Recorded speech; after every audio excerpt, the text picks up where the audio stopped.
One more reading. The I Ching, the Book of Changes. Sun, decrease. Be still, lest the power of the ego and misfortune will be avoided.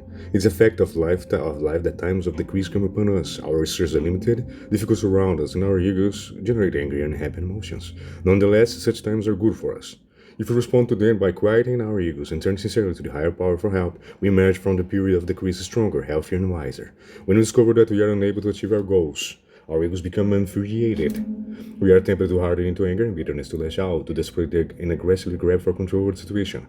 If we do this, however, we only push out our own salvation further away. The I Ching conceals a withdrawal into stillness now. The image is that of a spring reverting to the inside of a mountain during a time of drought. By returning to its quiet center during the time of decrease, it avoids evaporating and exhausting itself in vain. You would be wise to follow this example. To try to force progress by arguing, manipulating, or making excuses will only bring your own downfall.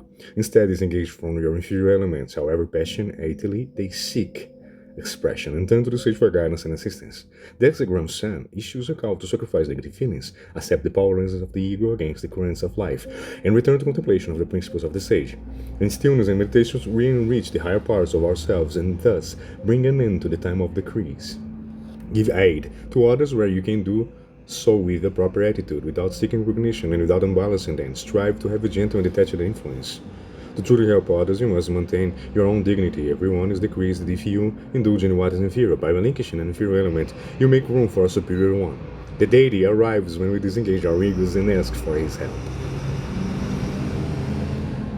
By correcting your bad habits and cultivating innocence, you draw others to you. Good fortune is widespread. Nothing can prevent success from coming to those who follow the good, the true, and the innocent at every turn.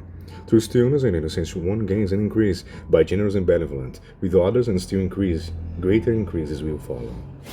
One more reading of the I Ching.